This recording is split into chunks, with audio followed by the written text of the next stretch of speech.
it mean to you this season, given that it's your last season at Chelsea?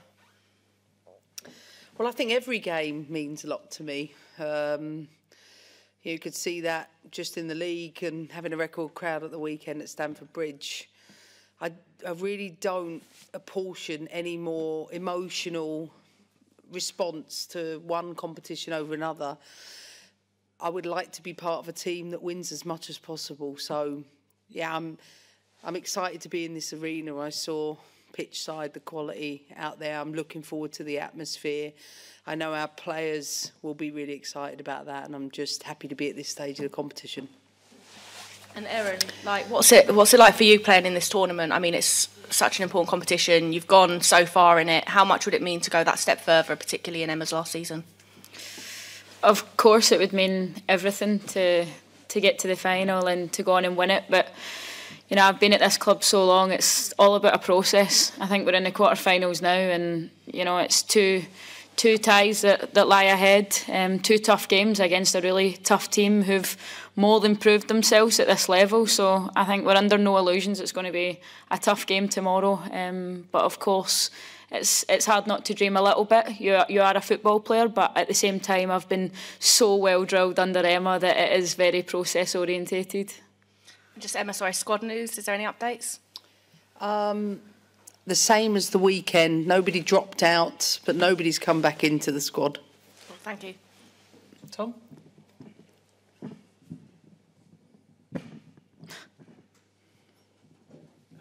Thank you. Hi, Emma. Hi, Erin.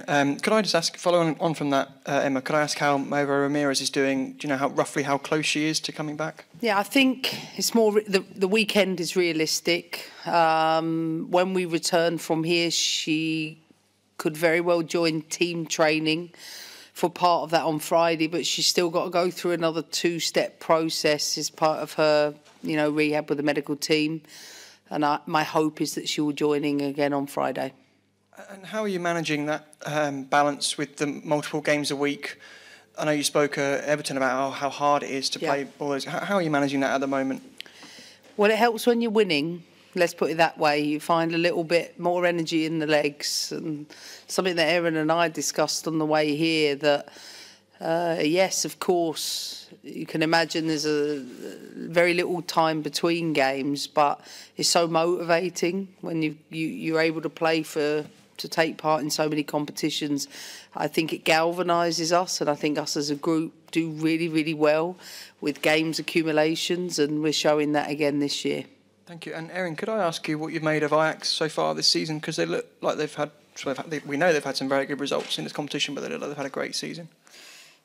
Yeah, they've been so good so far. I think we certainly won't be underestimating them tomorrow night. They've had some really good results against big teams. We actually watched the game on the bus, on the plane. The last game when it was so dramatic, when the group could have swung many ways, and we did say that they were a very good team. We know that they'd find a way to get back into it. I think they've got very good players who can hurt us on the night if we're not on it, and I think we really have to be switched on tomorrow, because they are a really tough team, and it's going to be a great atmosphere tomorrow.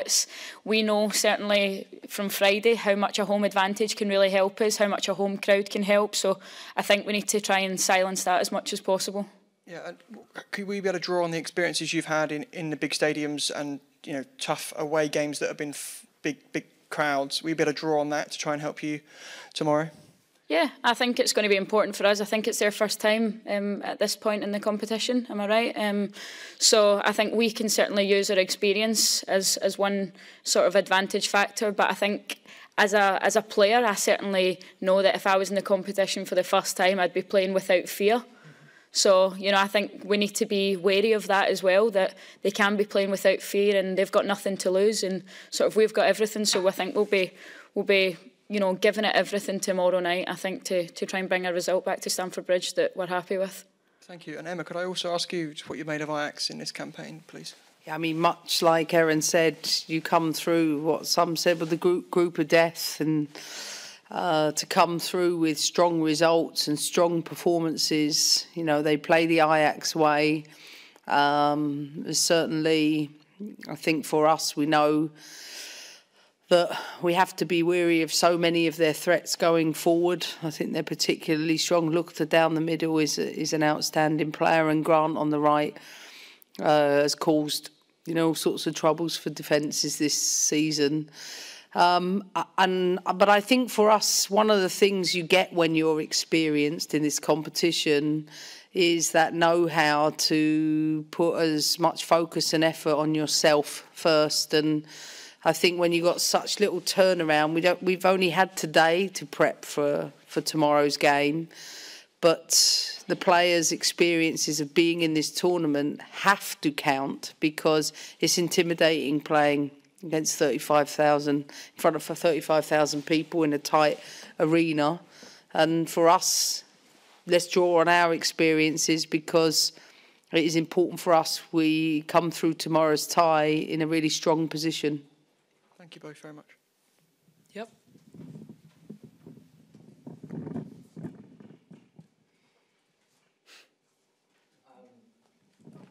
Your last game was on Friday, and it's the first time really this season where you've been able to have a weekend off. How much of a difference does that make for you as a team? Because you've got this manic month of March where it's just been games midweek, games at the weekend, flying across Europe, moving across England, just being able to have that extra rest in the players. How beneficial is that? I mean, 6 out of 8 away games. That's what March was for us, and 3 of them were all up north, in the 7-day span. So, Aaron and I, again, we talked about it. And what did you say on the way here about the extra day, playing Friday and then having it tomorrow? How much better you feel as a result of that? Yeah, I think an extra day is really important for a player. More time in the legs to recover for sure. And I think most of all, it was like a mental reset over the weekend. I had my family down as well, so I think football can get really, really intense sometimes, and when you've got so many games back to back, that every game matters, and winning every game is an expectation at Chelsea, and one that I absolutely relish and love, but it can get on top of you. So it was so nice to be able to switch off, and I think everyone's came back fresh and ready to go again. And you were mentioning Ajax to Tom. I was wondering what you made of their development over the last few years and the Dutch league's development as a whole, because we've seen a lot of players coming in and really stepping up as a bit of a talent factory coming from the Netherlands, and the league going from strength to strength. Yeah, absolutely. We played them in a pre-season maybe a year and a half ago. We drew with them in Portugal, I think it was in Portugal or Spain. And it was a very closely contested game. And I remember saying to Paul, I can see Ajax being the next team coming through in Europe. And so it was of no surprise to me they came through that, because they've been developing their own talent, they've been playing together, putting the right experience in. And I know Spitzer doesn't play tomorrow, but I'm a big fan of hers. I think she's a marvellous football player. And I think they are a club that have got serious ambitions in Europe. They've demonstrated that so far. And like I said, I think because we've played them before, we know how good they are. So we certainly won't be going into it with our eyes shut. Thanks, Emma. Good luck for tomorrow. Thank you. We'll come across to the front.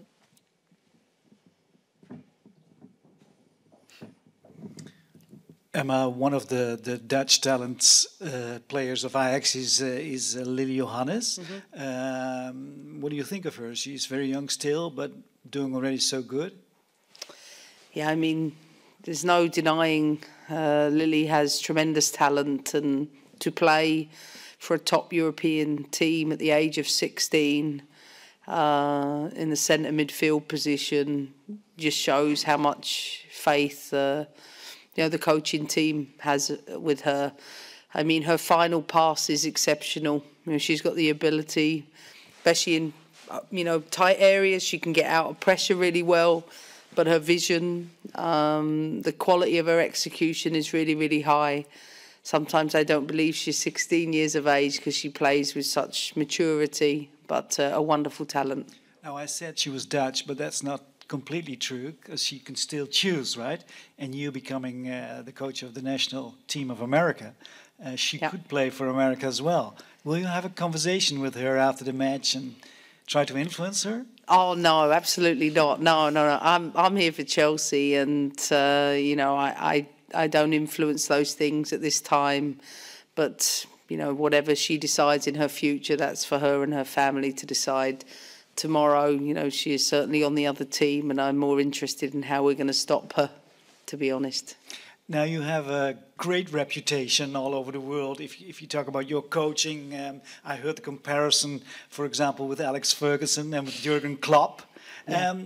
Maybe awkward for you to respond on this, but how does that feel? And could you say something about your way of coaching, about your method? I don't know. Maybe you should say the comparisons to them are more to me rather than the other way around. We always get compared as women to a male counterpart, but I love both of those coaches, and I love both of them as people as well. They're two people I do get to communicate with and have a connection with, and it's of course an honour to be spoken about in that way. But listen, I'm Emma Hayes. That's who I am. I'm not anyone else, and I spend most of my time thinking about doing everything I can to help the players and try and stay in the job for another day longer, because this is a tough business, and I'm just very grateful and privileged to be here to lead my team out, to be honest. Is the situation in England, and if you look maybe in other European countries, is the women's football, does it give the opportunities for women also in coaching? Is that good, or is there still some territory to be won? Yeah, I think so. I think we still have work to do. I do worry about it a little bit. I think that we're starting to see a natural drop-off with the number of women that are leading teams across the league. I think it's essential that players have top coaches, but I think it's essential to have women on staff and in coaching. And hopefully a generation of players that will start to come through into the coaching ranks. Started to see that happen in the NWSL, and I hope that will be the case with the WSL. Aaron, could you tell something about her? What makes her so magic? I don't want to give her too much. Yeah, I've just really enjoyed 7-8 years working with her. I think she's brutally honest, and I think I've said that in every interview, and I love her for it. She's unapologetically herself, and she's the first one to tell me when things are not good enough or when she feels like I'm dropping off, and I think it comes from such a good place because she always known what I've been capable of, and she will never ever settle for me to be anything less than that. And her ambitions are certainly matched by myself as well. So I think it's been the perfect match together for the last years together. Last question, Emma. If you had to choose the Women's Super League or the Champions League, you probably will say both. But what is the main goal for Chelsea? And the Conti Cup and the FA Cup. Right on. Thanks. Any more? Yep. Like that one.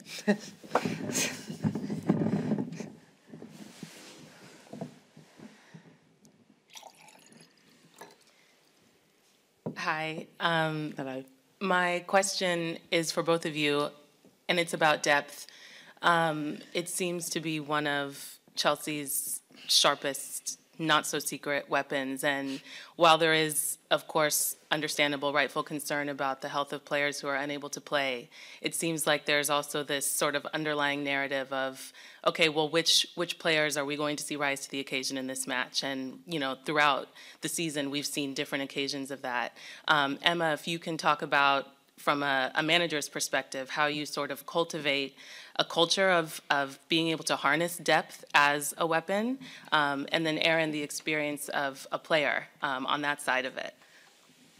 Well, that's a good question, and one where the starting point is always that I trust the players and I trust the squad. And the only way you do that is to provide opportunities for them to play, to do well, to make mistakes, to have setbacks, but also methodologically every day that everybody is trained in the Chelsea way. And so that if they're called upon to play, they know their roles, their responsibilities, and they can execute it at a high level. And also recognise that you know, from the outside, they just see which team is going to be put out. There's so many factors that go into it. Injuries, health of the player that week, number of loading, maybe little injuries, maybe the subsequent games coming up. And every week is a team around the team that work towards that. And then my job is, okay, which ones will I pick? But I have so much faith in, I believe in squads, I believe in utilising them, because I believe when you get deep into the seasons, you're going to need everyone. So if you don't give them those exposures earlier on, you won't get the same later on. That's my experience. Yeah, I think, like Emma said, when she said you're going to need everyone, I think from a player's point of view, over my course of being at Chelsea, I've been on probably both sides of the depth. One where I'm heavily involved, I'm playing every game, and then another where maybe I haven't been. And I think as a player, you just need to keep your head in it. You know, like Emma said, there's so many games throughout the season, and I think that's the beauty of playing for Chelsea and being in all 4 competitions at this point in the season that we've been in for so many years. You just have to stay in it. You have to be present, even when you feel like maybe you're not getting the minutes that you deserve. I certainly have felt that over the years. Emma knows that. I've been in the office quite a few times. But I think you need to keep your head down and you need to keep working hard and remember that your opportunities come, and when they do come, you have to be ready. And that's what Emma always told me. You have to be ready. You will get an opportunity. One time it will be your moment, and I think it's going to be everyone's moment across the season at some point. Yeah. Thanks. And a second unrelated question, Emma, if you can just talk about the return of Kat Macario, not necessarily the probably more obvious emotions surrounding that, but how you sort of manage the return, because it's been such a remarkable statement-making return. Is it just a matter of sort of unbridled enjoy every moment, or is there still, I don't want to use the word controlled, but like a sort of meted out care or like handling that happens after an absence like that and a return like the one that she's had? I think the first thing I'd say on that is that I have a really experienced staff team that have worked together to understand everything from Kat's medical history to the time off feet from her last game and the management of her return, albeit with some bumps in the road, in a carefully managed way. And let's first of all, Kat's one of the most popular people in our dressing room. She's so likeable. She's so charming and charismatic. She's actually getting a little cheekier, I've noticed, in the last few days. She had to fill out like this form to be included in an Olympic roster, and she said, now all you have to do is pick me. But Kat is someone that she's not there 100% yet, but she's not far away from starting a game. And as you can imagine, when you've been out that long, what happens is people just think, oh, she's over that injury. You start training and then you pick up, your muscles are having to adapt. Then you might get a little tightness in your hamstring and your groin. You might have to take off the loading again, and you have to develop a resilience and a robustness in your body that for some, generally speaking, I think it takes a good year in the WSL. I think anything less is like for newbies into our league, and you know she's managed that. What would you say about her? Yeah, I think from the moment she came to the club, we really clicked. I actually knew her a year before, and she did say how much she would love to play with me. So I'm glad that we finally got to make that happen. I don't know if you know that, do you? No. Yeah, so yeah, we had a lot of fun together. So and you knew I was recruiting her? No, I didn't. Oh, okay. I didn't know, but she did say that she would like to be there. Yeah. So she'd like to play with me. So I'm glad that we're finally getting that opportunity. It's been a long time. She's never sort of lost her smile in the dressing room, despite going through quite a lot as a player, and you know, one of the roughest times that maybe I've seen a player go through since I've been at the club. So you know, hats off to her for the way she's handled herself, and you know, she deserves every little bit of success and praise that she's getting at the moment, because she's kept her head down and worked hard even in the dark days.